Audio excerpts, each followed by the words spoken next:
Hello guys, welcome back to another video. तो आज की वीडियो में बात करने वाले हैं डेटा केबल बाइंग गाइड के बारे में। यानी कि डेटा केबल को आपको परचेज करते टाइम पे किन किन बातों का ध्यान रखना चाहिए, क्योंकि जनरली हमें फ़ोन में डेटा केबल्स की ज़रूरत पड़ती रहती है, चार्जिंग के लिए हो चाहे वो डेटा ट्रांसफ़र के लिए हो।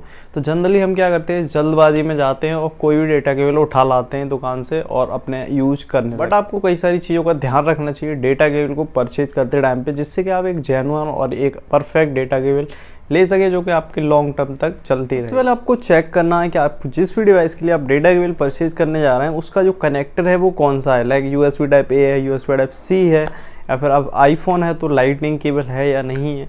तो इन सारी चीज़ों को आपको सबसे पहले चेक करना होगा। उसके बाद आपको चेक करना है कि आपकी जो डेटा केबल है उसकी लेंथ कितनी है। आपको लेंथ चेक करनी है, क्योंकि आज के टाइम पे कई सारी लेंथ में डेटा केबल्स अवेलेबल हैं। छोटी से छोटी और बड़ी से बड़ी आपको डेटा केबल मार्केट में मिल जाएगी।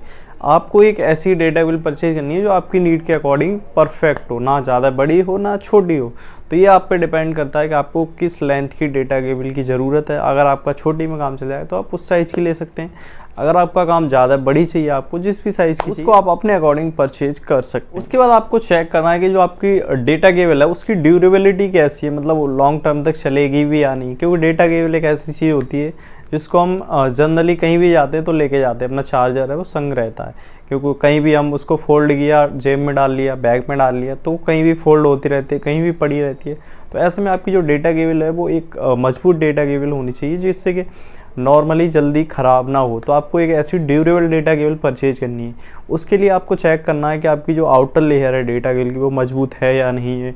जो उसके जॉइंट्स होते हैं साइड में वो कैसे हैं, वो मजबूत हैं या फिर नहीं। तो इन सारी चीज़ों को आपको चेक करना है। एक आपको वो मजबूत डेटा केबल परचेज करना है। उसके बाद आपको चेक करना है जो आपकी डेटा केबल है उसमें चार्जिंग के साथ साथ डेटा ट्रांसफ़र भी उससे हो रहा है या नहीं। आज के टाइम पे काफ़ी सारी लोकल ऐसी डेटा केबल्स आ रही हैं मार्केट में जिसमें केवल चार्जिंग ही अवेलेबल होती है, उससे डेटा ट्रांसफ़र नहीं होता। तो वो आपको चेक करना है कि उससे डेटा ट्रांसफ़र हो रहा है या नहीं हो। क्योंकि आपके साथ स्कैम भी हो सकता है, आप डेटा केबल लेने जाएं और आपको केवल वही लोकल चार्जिंग वाली पकड़ा दे। आप घर पे आएंगे, चेक करेंगे, डेटा ट्रांसफ़र करेंगे तो उस टाइम पे डेटा ट्रांसफ़र होगा। तो इसलिए आपको चेक करना है कि आपकी जो डेटा केबल है उससे डेटा ट्रांसफ़र भी हो रहा है या नहीं हो। तो ये आपको चेक करना है। उसके बाद आपको चेक करना है जो भी डेटा ट्रांसफ़र हो रहा है और जो भी चार्जिंग है उसकी स्पीड कितनी है। क्योंकि आज के टाइम पे फास्ट चार्जर आ रहे हैं, फास्ट चार्जिंग वाले मोबाइल आ रहे हैं, तो उसमें फास्ट चार्जर होता है।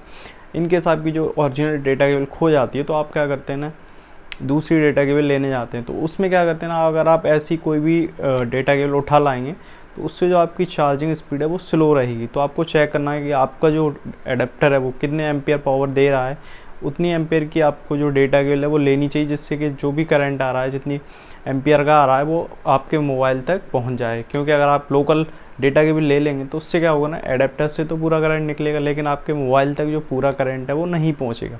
तो इससे क्या होगा ना, आपका जो फ़ोन है वो भी चार्ज नहीं होगा और बैटरी भी ख़राब हो सकती है। तो इसलिए आपको एक ओरिजिनल, एक सर्टिफाइड, एक जेन्युइन डेटा केबल परचेज़ करनी है। अगर आपकी डेटा केबल खो जाती है आप उसी की ब्रांड की ओरिजिनल परचेज कर सकते हैं, जिससे कि आपको वही एम्पियर के साथ में और डेटा ट्रांसफ़र स्पीड के साथ में मिल जाए। तो ये सारी चीज़ें आपको चेक करनी है। लास्ट में आपको ये भी चेक करना है कि उस डेटा केबल की वारंटी वगैरह कितनी कंपनी से मिल रही है, आपको मैन्युफैक्चरिंग साइड से मिल रही है। क्योंकि जितनी ज़्यादा वारंटी होती है उतनी ज़्यादा ब्रांड है उसको ट्रस्ट होता है कि हमारा जो डेटा केबल है वो 1 साल तक तो चलेगी चलेगी। अगर वो 1 साल की वारंटी दे रही है, 6 महीने की दे रही है, तो ये भी आपको चेक करना है उसकी वारंटी कितनी हिसाब से ही आपको डेटा केबल है वो परचेज करनी है। तो इन सारी चीज़ों का आपको ध्यान रखना है एक डेटा केबल को परचेज करते टाइम पे। लास्ट में ये कहना चाहूँगा कि जो भी आपकी डेटा केबल अगर ख़राब होती है तो कोशिश करना चाहिए कि आपकी जो जेन्युइन है, मतलब ओरिजिनल, जिस फ़ोन की वो डेटा केबल है, जिस कंपनी की डेटा केबल है वही ओरिजिनल परचेज़ करें, जिससे कि आपका जो फ़ोन है और बैटरी है दोनों हेल्दी रहें।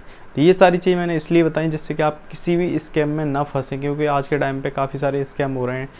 लोकल चाइना से डेटा केबल्स आ रही हैं 20 रुपये 30 रुपये की, वही आपको 100 150 200 महंगी करके बेची जा रही।